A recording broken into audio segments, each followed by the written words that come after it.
اب اس کے بعد بغیر کسی تاخیر کے میں اپنے محترم دوست جناب ضیاء الدین صدیقی صاحب سے گزارش کروں گا. موضوع وہی ہے امت مسلمہ ملکی اور عالمی سازشوں کے نرغے میں، اس کے تعلق سے کچھ مزید باتیں رکھیں گے، اور اس کے بعد ترتیب جیسا میں نے عرض کیا تھا تھوڑی بدل گئی تھی. اس کے بعد ہمارے محترم بھائی حضرت مولانا یحییٰ نعمانی صاحب کی گفتگو ہوگی جس کا موضوع ہے اسلام میں اختلاف کے اصول و آداب. لیکن پہلے ملکی اور عالمی سازشوں کے نرغے میں امت مسلمہ کس طرح ہے اس کو سمجھنے کے لیے میں حضرت محترم ضیاء الدین صدیقی صاحب کو زحمت دے رہا ہوں. رحمۃ اللہ وبرکاتہ. ڈائس پہ بیٹھے ہوئے معزز، انتہائی معزز مقررین کرام، شہر لکھنؤ سے آئے ہوئے معزز سامعین بھائی اور بہنوں، یہ مجلس جو سجائی گئی ہے اس کا ایک ہی مقصد ہے، اور وہ ہمارا مرکزی موضوع ہے وحدت امت رسول صلی اللہ علیہ وسلم. امت اور وحدت، اس سلسلے میں بہت ساری باتیں آپ نے سماعت فرمائی ہیں. جس امت سے آپ کا اور میرا تعلق ہے اسے امت مسلمہ کہتے ہیں، اور امت مسلمہ کسی ضرورت کے تحت بنائی ہوئی کوئی آرگنائزیشن نہیں ہے، نہ کمرے میں بیٹھ کر کچھ لوگوں نے اسے ایک ٹرسٹ کی طرح ڈیزائن کیا ہے، بلکہ امت مسلمہ حضرت ابراہیم اور اسماعیل علیہ السلام کی دعاؤں کا ثمرہ ہے، اور جسے نبی صلی اللہ علیہ وسلم نے اپنے ہاتھوں سے سنوارا ہے. 4000 سال پہلے حضرت اسماعیل اور حضرت ابراہیم علیہ السلام جب خانہ کعبہ کی دیواریں اٹھا رہے تھے اس وقت اس امت کے لیے دعا انہوں نے کی تھی کہ ہماری ذریت سے ایک امت مسلمہ کو اٹھا. یہ امت مسلمہ 3000 سال بعد اس دعا کی جب قبول کرنے کا وقت آیا تو نبی صلی اللہ علیہ وسلم کے ہاتھوں سے اس کو برپا کیا گیا، اور اس امت میں تہذیبوں، علاقوں، زبانوں، رنگوں کے اختلاف کے باوجود سارے لوگوں کو اس میں جمع کیا گیا. اسی کو قرآن نے امت وسط بھی کہا ہے، اسی کو امت خیر بھی کہا ہے، اور اسی کو امت واحدہ بھی کہا ہے. یہ امت ایک عالمی اور گلوبل امت ہے جس کا ہم اور آپ حصہ ہیں، لیکن فی زمانہ یہ امت کو علاقوں میں، تہذیبوں میں، زبانوں کے ذریعے سے کاٹا اور تقسیم کر دیا گیا ہے. امت کے تحفظ کی جو بنیادیں اور جو ستون ہمارے برادر محترم جمیل صدیقی صاحب نے بیان کی ہیں، میں بات کو وہیں سے آگے بڑھا رہا ہوں کہ جو 3 بنیادیں انہوں نے بیان فرمائی ہے، نبی صلی اللہ علیہ وسلم امت مسلمہ کا اتحاد کے لیے مرکزی نقطہ اللہ تعالیٰ کی کتاب قرآن مجید اور تیسرے خانہ کعبہ یعنی ان کا مرکزہ. نبی صلی اللہ علیہ وسلم امت مسلمہ کے لیے نقطہ اتحاد ہے، یہ بات کو سب لوگ سمجھتے رہے. کیا ہم نہیں جانتے کہ کنویں پر جب حضرت عمر بن خطاب رضی اللہ تعالیٰ عنہ کے غلام اور دوسرے کے غلام میں لڑائی ہو گئی، اور دونوں نے اپنے اپنے قبیلے کے لوگوں کو بلایا، مہاجروں اور انصار کو، مہاجر و انصار جمع ہوئے بس لڑ پڑنا ہی چاہتے تھے کہ اللہ کے رسول بیچ میں آئے اور کہا کہ کس نے جاہلیت کی آواز لگائی ہے، کس نے عصبیت کی آواز لگائی ہے، بری بات ہے، اسے چھوڑ دو. اللہ کے رسول نے آ کر اس جھگڑے کو رفع دفع کیا، گویا امت کے اندر ایک اتحاد کی فضا کو قائم کیا. جنگ حنین کے موقع پر جب مال غنیمت بٹا تو کچھ لوگوں نے یہ بات بھی کہی کہ اللہ کے رسول نے اپنے رشتہ داروں کو کچھ زیادہ مال غنیمت تقسیم کر دیا ہے. جب نبی صلی اللہ علیہ وسلم تک بات پہنچی تو آپ نے انصار کو بلایا اور کہا کہ گروہ انصار، کیا یہ بات صحیح ہے جو ہم نے سنی ہے؟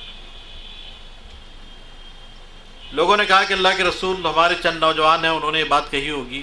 کہا تمہارا کیا خیال ہے؟ انہوں نے کہا کہ ہمارے ہی نوجوان ہیں، یہ بات انہوں نے کہی ہے. گویا وہ لوگ بھی اس بات کا اتفاق کرتے تھے کہ نبی صلی اللہ علیہ وسلم نے ایسا کیا ہے. امت کو 2 خانوں میں بانٹ دیا گیا تھا، ویوف کے ذریعے سے، فکر کے ذریعے سے. لیکن اللہ کے رسول نے اس وقت بلیغ خطبہ دیا ہے، سیرت کی کتاب میں موجود ہے، پڑھنے سے آنسو نہیں تھمتے ہیں، اور جو دل کی کیفیت ہوتی ہے وہ سب جانتے ہیں. کہا کہ گروہ آپ نے اپنے احسانات جتائے، ان کے احسانات کو گنوایا، اور کہا کہ مکہ والے تو بھیڑ بکریوں اور اونٹوں کو لے جاؤ اور تم اللہ کے رسول کو اپنی کوٹھی میں لے جاؤ۔ جب انصاریوں نے اپنی غلطی کو محسوس کیا تو اس معافی مانگی اور معاملہ رفع دفع ہوا۔ نبی صلی اللہ علیہ وسلم نے ہر کروشل موقع پر امت کو جوڑنے کے لیے جو کچھ کیا ہے یہ دشمن اچھی طرح سمجھ رہا تھا، اور وہ ٹارگٹ بنا کر ہی اللہ کے رسول کو اسی وقت سے وہ انڈر اٹیک تھے۔ نبی صلی اللہ علیہ وسلم کو اسے کوئی موقع وہ جانے ہی نہ دیتے تھے۔ نبی صلی اللہ علیہ وسلم کے بارے میں کہ آپ نبی ہیں تو نبوت کا اعلان کرنے والے بھی پیدا ہو گئے اور آج تک پیدا ہوتے رہے ہیں۔ نبی صلی اللہ علیہ وسلم کو کبھی شاعر،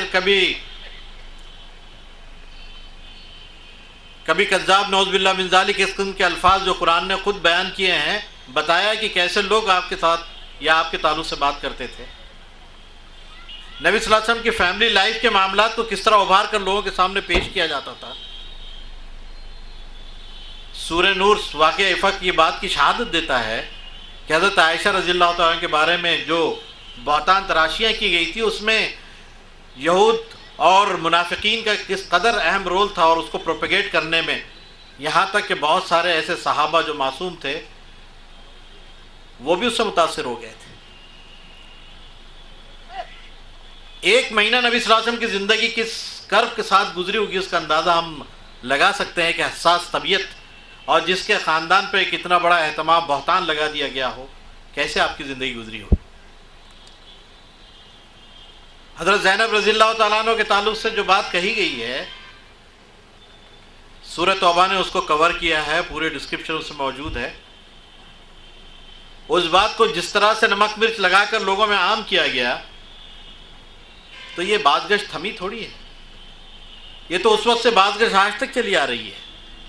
کبھی شردنن کی الفاظ میں، کبھی رنگیلا رسول کی تحریر سے واضح ہوتا ہے، تو کبھی سیٹانک ورسز میں سلمان رشدی وہ گفتگو اسی انداز کی کرتا ہے، کبھی تسلیم و نسرین کی دوسری جو ناول آئی ہے اس میں اسی انداز کی کچھ گفتگو ہے، کبھی انوسنس آف مسلم فلم بن کر یا فتنہ جیسی فلم بن کر آتی ہے، اس میں اسی باز گشت کا اعلان ہے۔ اور کبھی کبھی ڈنمارک کے کارٹونز بھی ہمیں بتاتے ہیں کہ تم اپنے نبی کے بارے میں جو تصور رکھتے ہو اس کے بارے میں تھوڑا سا ڈائلیوشن پیدا کرو۔ ظاہر ہے کہ واقعات بار بار دہرانے کا مطلب یہی ہے کہ ہم نبی صلی اللہ علیہ وسلم کے بارے میں کچھ نہ کچھ تردد اپنے دل میں تھوڑا سا پیدا کریں۔ یہ واقعات در واقعات جو ہوتے ہیں وہ یہ یاد دلانا چاہتے ہیں کہ یہ ریاکشن، یہ رد عمل تم کب تک کرتے رہو گے؟ کبھی تو خاموش بیٹھ کے سنو اس کو، اور جب خاموش بیٹھ کے سننا شروع کریں گے تو اسے تسلیم کرنے کی شروعات ہو جائے گی۔ نبی صلی اللہ علیہ وسلم کے بارے میں جو بات کہی جاتی ہے یا مختلف انداز سے لائی جا رہی ہے، وہ اسی لیے ہے کہ امت میں انتشار پیدا ہو۔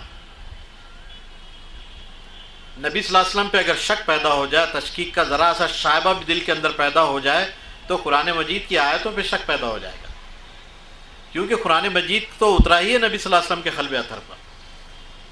جب رسالت ہی مشکوک ہو جائے تو کلام اللہ کیسے باقی رہے گا؟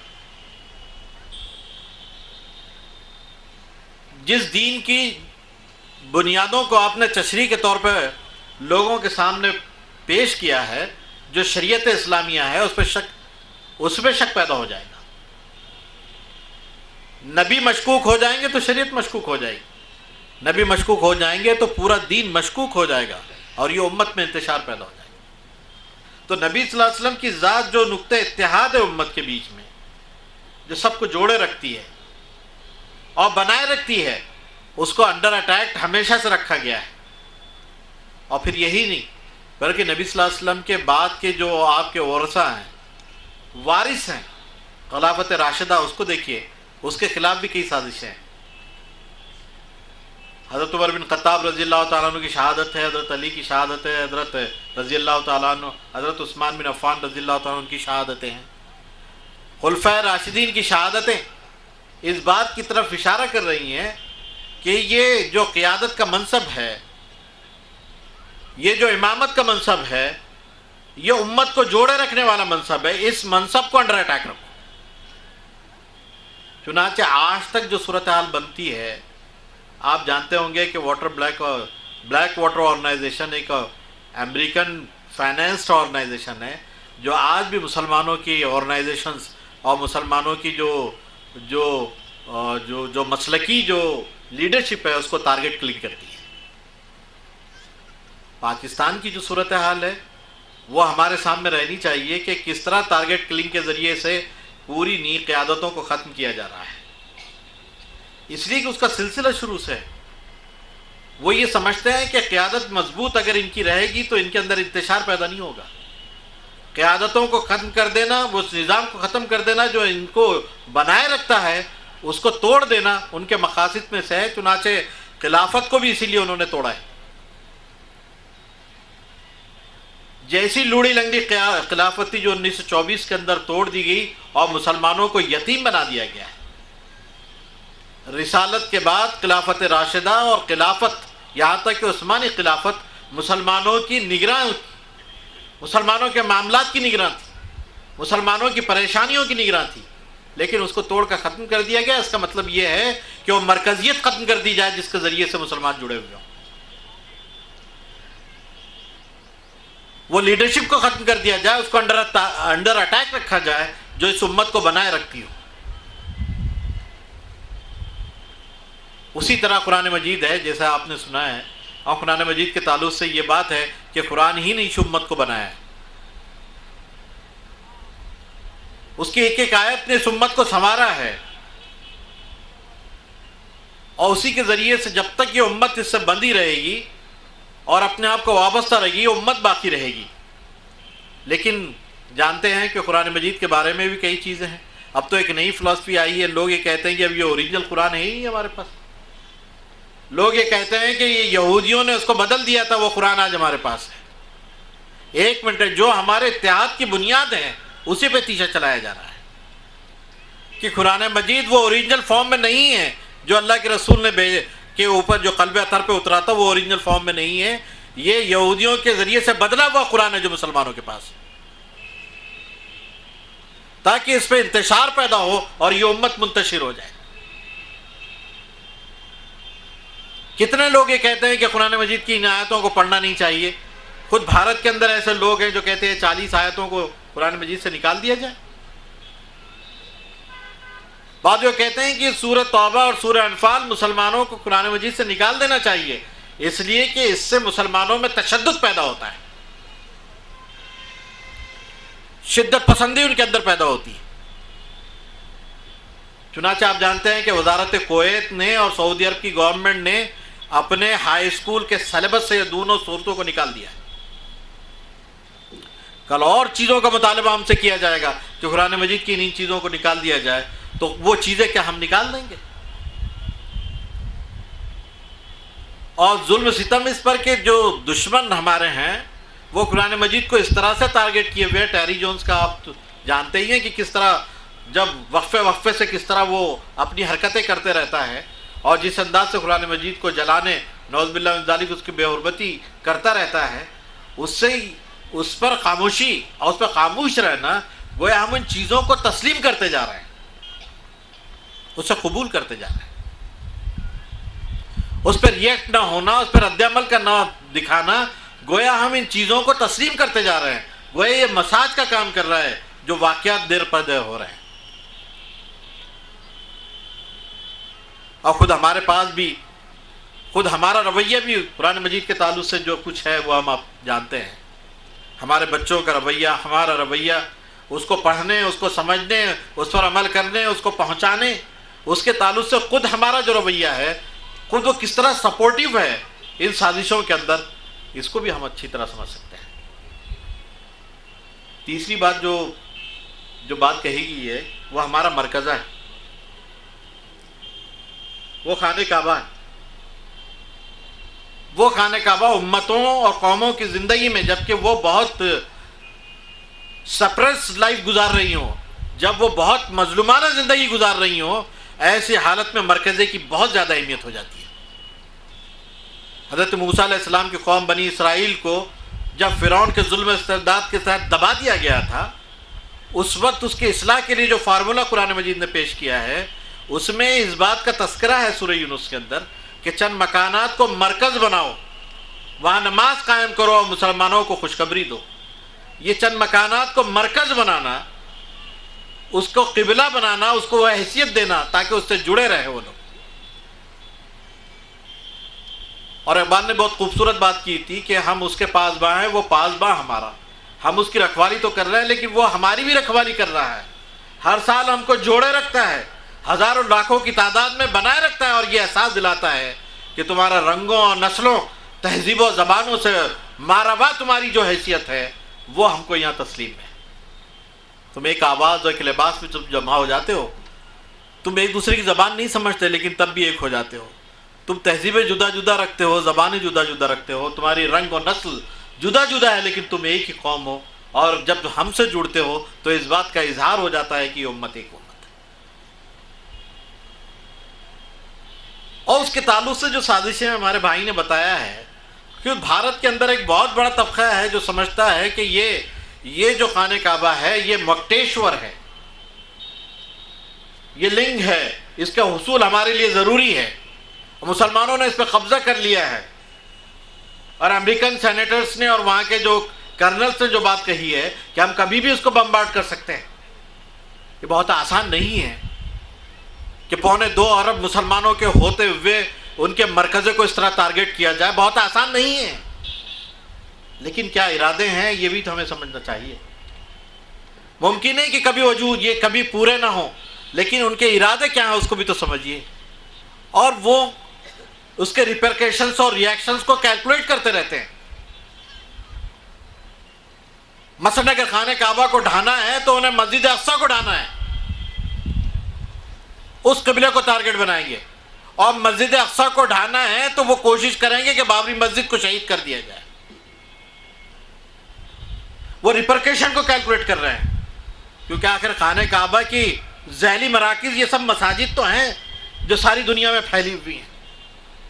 بابری مسجد کو ٹارگٹ کر کے اس کی شہادت کے ساتھ انہوں نے اس بات کو کیلکولیٹ کیا ہے کہ مسلمانوں کا ریاکشن اور اس کے اوپر رد عمل کیا ہو سکتا ہے۔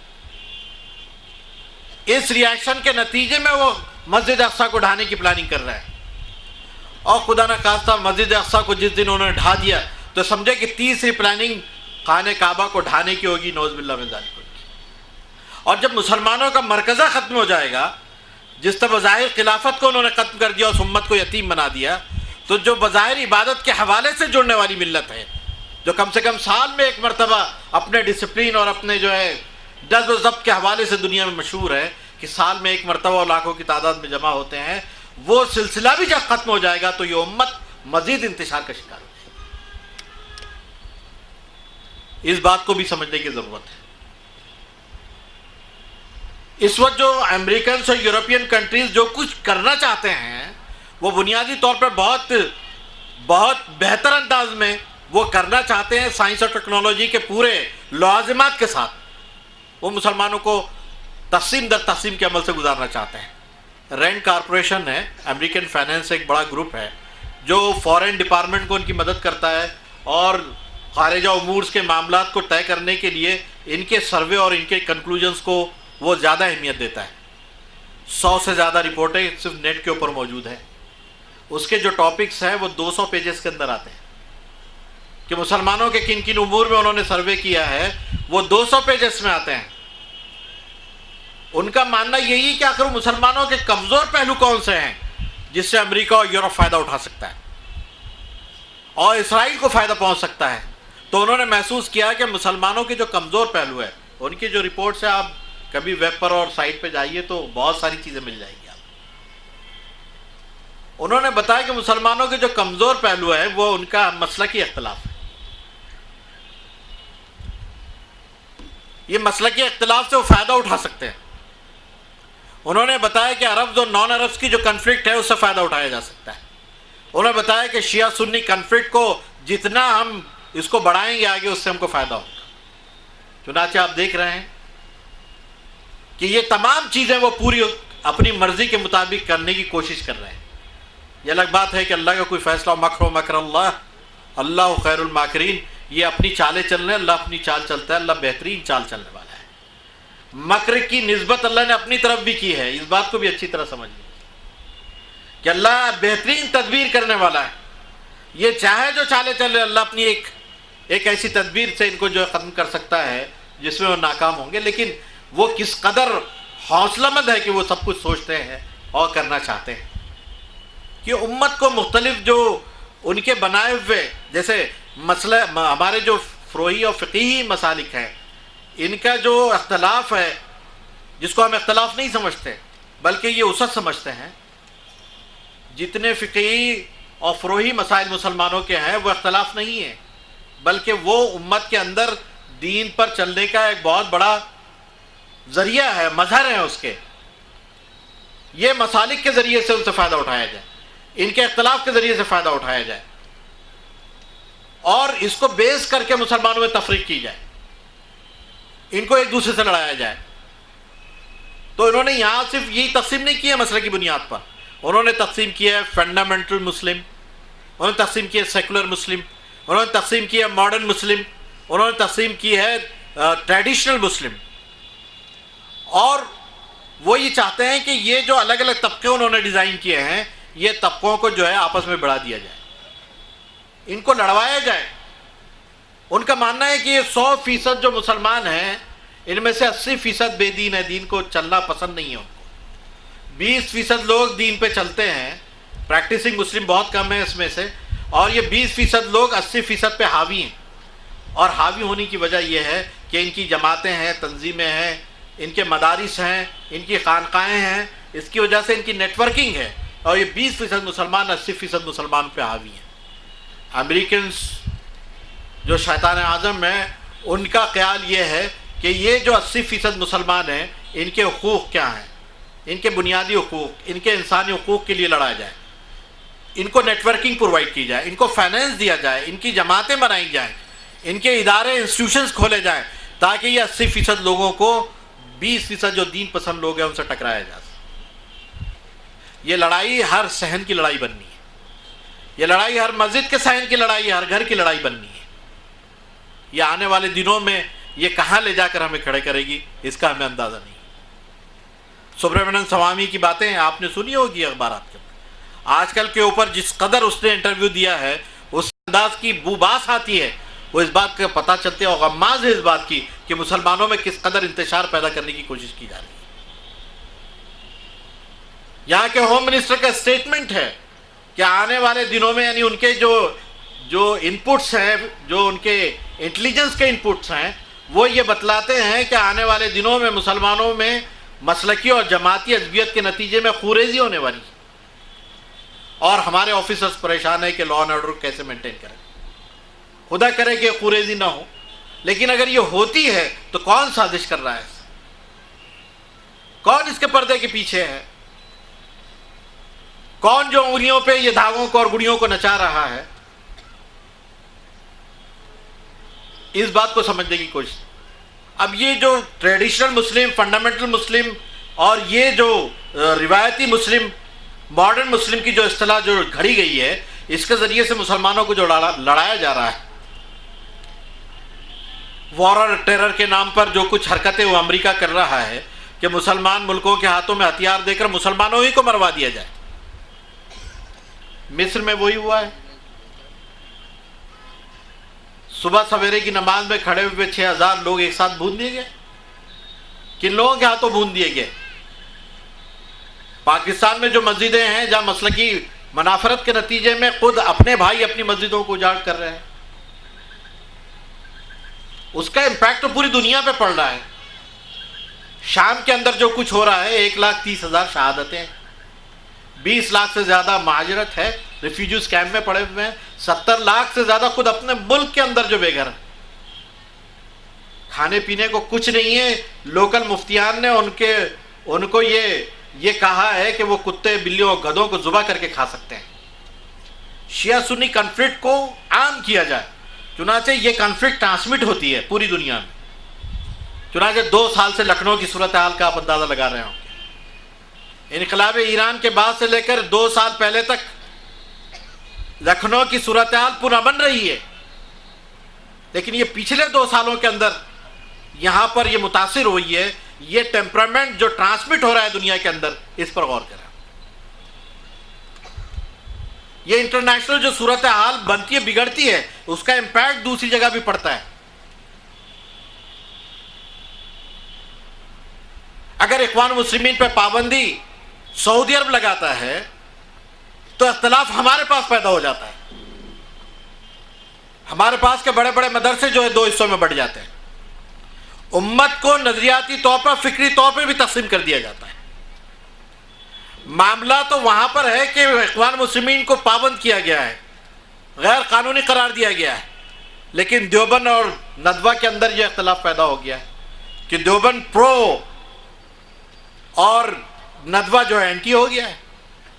اتنے بڑے اداروں کے اندر اختلاف پیدا ہو گیا ہے۔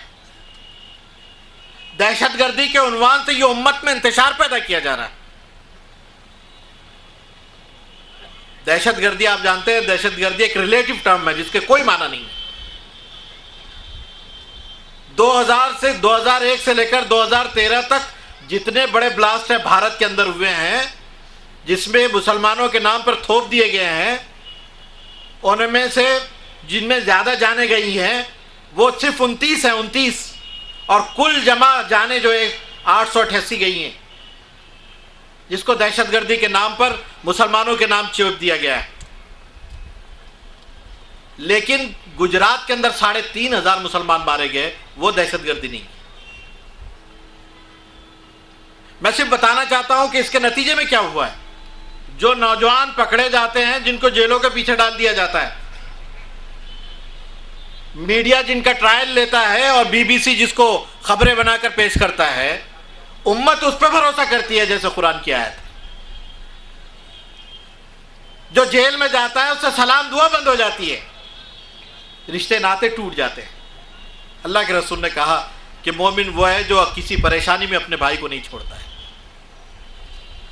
راستے بدل جاتے ہیں، سلام کرنا بند ہو جاتا ہے، رشتے ٹوٹ جاتے ہیں، رشتہ داریاں ختم ہو جاتی ہیں۔ امت میں انتشار کی یہ شکل ایک بھیانک شکل ہے جو ہم اپنے اندر محسوس کر رہے ہیں۔ حالانکہ جتنے بھی جو بلاسٹ ہیں جو مسلمانوں کے نام پہ تھوپ دیے گئے ہیں، اس میں سے کئی بلاسٹ ہیں اسیم آنند نے کنفیشنل اسٹیٹمنٹ کے ذریعے سے قبول کر لیے، اور کئی ہیں جس سے مسلمانوں کا کوئی تعلق نہیں ہے، پوری ذمہ داری سے بات کرتے ہیں۔ بم رکھتے ہوئے، پلیس کرتے ہوئے، بناتے ہوئے کوئی پکڑا نہیں گیا ہے، بعد میں اسٹوری بنا کر جو ہے لوگوں کو ڈال دیا گیا ہے اور مار ٹھوک کر اسٹیٹمنٹ لے کر ان کو اس کے اندر فٹ کر دیا گیا ہے۔ لیکن جو لوگ پکڑے گئے ہیں ان کا ریکارڈ اگر آپ پولیس میں دیکھیں گے تو بم بناتے ہوئے، رکھتے ہوئے، سائیکل پہ کیری کرتے ہوئے ایسے لوگ پکڑے گئے ہیں جن کو کلین چیٹ دے کر جو ہے بھگا دیا گیا ہے۔ یہ امت اخبار کی سرخی پر قرآن کی آیت سمجھتی ہے، اس کے ذریعے سے انتشار پیدا ہو رہا ہے۔ 10,500 سے زیادہ نوجوان بغیر کسی، آپ یہ مانیے کہ شک کی بنیاد پر جو ہے ڈال دیے گئے جیلوں کے اندر۔ ان کے گھرانوں کی صورتحال کا بھی غور کیجیے۔ تو میں یہ عرض کر رہا تھا کہ امت میں جو انتشار ہے اس دن کے ذریعے سے بھی پیدا کیا جا رہا ہے کہ ہم الگ ہو جائیں، خود قوم ملت اپنے ہی جیالوں سے دور ہو جائے، احتیاط کے نام پر، دباؤ کے نام پر اپنے ہی جیالوں سے الگ ہو جائے، اپنی ہی نسل سے وہ انکار کر بیٹھے، اور کبھی مطالبہ کرے تو یہ کہ پھانسی دینے کا مطالبہ کرے، اگر یہ لوگ صحیح ہیں تو انہیں سر عام پھانسی دے دو۔ یہ امت کے جو انتشار کی نظریاتی، فکری اور عملی جو جہتے ہیں، اس کو ہمیں سمجھنے کی ضرورت ہے۔ اور جو باطل اور جو طاغوتی نظام ہے دنیا کا، جو گلوبل نظام ہے، جو کارپوریٹ دنیا جس کو چلا رہی ہے، یہ کس انداز سے معاملات و مسائل کو لے رہی ہے اور امت کو بڑی خوبصورت انداز میں یہ جو امپارٹ کر رہی ہے، اسے بھی ہمیں سیریس لینے کی ضرورت ہے کہ وہ کون سے امور ہیں جس سے امت میں انتشار پیدا ہو سکتا ہے، یا ایسے کون سے مسائل ہیں جس سے امت جو ہے جھوج رہی ہے، وہ امت سے انتشار کو کیسے دور کیا جا سکتا ہے، اس پر غور فکر کرنے کی ضرورت ہے۔ اور یہ جو موقع ہے ہمارا کانفرنس کا، یہ اس کے ساتھ یہ بھی ہے کہ جہاں ہم اپنی کمیوں اور خامیوں کو تلاش کریں، وہاں پر اوروں کی عیاریوں کو بھی جو ہے محسوس کریں کہ وہ کیا کر رہی ہیں۔ ہماری سادگیاں اور ہماری جو ہے ہماری نادانیاں ایک طرف بھی ہے، لیکن دوسری جو سازشیں ہیں اور دوسرے ذریعے سے جو عیاریاں جو کی جا رہی ہیں اس پر بھی ہم غور و فکر کریں تو میں سمجھتا ہوں کہ کوئی سلوشن ہماری سمجھ میں آئے گا کہ ہم اس آربٹ کو کیسے کاٹ کر نکل کر سکتے ہیں۔ میں اس بات کو یہاں پر پھر دہرانا چاہتا ہوں کہ امت کے انتشار کے اندر جہاں غیروں کے جو سازشیں ہیں وہاں اپنوں کے اندر، یعنی پہلے تو عبداللہ بن ابی، عبداللہ بن سبا، میر جعفر اور میر صادق جیسے لوگ اندر پیدا کیے جاتے ہیں، تب امت کو توڑنے کا بھی کام ہوتا ہے۔ یہ امت کو توڑنے کا کام پہلے اندر ایسے لوگوں کو پیدا کیا جاتا ہے اور پھر ان کے ذریعے سے امت کو توڑا جاتا ہے۔ تو اس سلسلے میں ان پر نظر رکھنا اور یہ آستین کے سانبوں پر نظر رکھنے کی بھی ضرورت ہے کہ کون لوگ ہیں جو امت کو انتشار کا شکار کرتے ہیں، اور یہ امت کو انتشار کا شکار بنا کر جو کس طرح سے اپنے جو ہے معاملات کو درست کرتے ہیں، اس پر بھی نظر رکھنے کی ضرورت ہے۔ میں اس موقع پر آپ تمام لوگوں کو اسی بات کی طرف توجہ دلانا چاہتا ہوں کہ آنکھ کھول کر زندہ رہنے والے لوگ جو ہے اپنے معاملات اور اپنی حیثیت کو پہچانتے ہیں۔ اگر ہم اس موقع پر اپنے یہ چھوٹے موٹے اختلافات کو بھلا کر، فقہی اور فروعی اختلافات کو بھلا کر اگر ہم ان بڑے بڑے معاملات کی طرف توجہ نہیں دیں گے تو یہ امت بہت جلد منتشر اور جو انتشار کا شکار ہو جائے گی۔ ہم یہ بات یہ بھی کہنا چاہتے ہیں کہ جو بھی اہل قبلہ ہیں، اہل لا الہ الا اللہ ہیں، ان کی تکفیر حرام سمجھتے ہیں ہم۔ فروعی اور فقہی جتنے مسائل ہیں یہ دین کے اندر وسعت کا مظہر ہے، تمام مسالک دین کے تحت ہے اور تمام جماعتیں امت کے تحت ہے۔ امت سے بڑی کوئی چیز نہیں، دین سے بڑا کوئی مسلک نہیں ہے اور امت سے بڑی کوئی جماعت نہیں ہے۔ ساری جماعتیں امت کے تحت ہے، تمام مسالک دین کے تحت ہے۔ ایک اصولی طور پر یہ چیزیں اگر ہم سوچیں تو انشاءاللہ تعالیٰ ایک بڑی تبدیلی ہم لا سکتے ہیں۔ آنکھیں کھول کر امت کے دشمنوں پر نظر رکھیں جو کہ اسوہ رسول سے ثابت ہے، تو ہم ایک نئی جہت، ایک نئی کرن کو دیکھ سکتے ہیں اور جو مسائل ہمارے ہیں اس کو ہم تھوڑا کچھ کم کر سکتے ہیں۔ ہم یہ تو نہیں کہتے کہ اختلافات ختم ہو جائیں گے، اور ختم کرنا مقصود بھی نہیں ہے۔ یہ اختلافات کے ساتھ یہ امت اکٹھی کیسے رہ سکتی ہے، یہ ورائٹیز کے ساتھ یہ الگ الگ رنگ و بو کے گلدستہ جو پھولوں کا ہے یہ کس طرح سنور کے رہ سکتا ہے، اس کی ہمیں کوشش کرنی چاہیے۔ اسی لیے ایک مہم جو ہے کلین سطح پہ لانچ کی گئی ہے۔ ہم نے اس کو مہاراشٹر کے شہر اورنگ آباد سے شروع کیا تھا اور آج آپ کے شہر پہ اس کا اختتام ہو رہا ہے۔ یہاں سے مہاراشٹر میں 28-30 جگہ ہم نے مختلف چھوٹے بڑے پروگرام کیے۔ گجرات اس کے بعد گئے، اس کے بعد تمل ناڈو اور کیرلا میں اسی پیغام کو عام کرنے کی ہم نے کوشش کی۔ اسی کے بعد ویسٹ بنگال کی طرف ہم نے رخ کیا، اور اب اس راجستھان کے بعد آپ کے اس ریاست میں آئے ہیں اور اس کا ایک اختتامی پروگرام ہم یہاں کر رہے ہیں۔ یہ ایک شروعات ہے، یہ آغاز ہے کہ ہم انٹریکٹ ہوں، ہمارے علماء انٹریکٹ ہوں، ہمارے بڑے جو مسلکی اور جماعتی ذمہ داران وہ انٹریکٹ ہوں، اور انٹریکٹ ہونے کے بعد کوئی سلوشن، کوئی بنیادی طور پہ کوئی راہ نکل سکتی ہے۔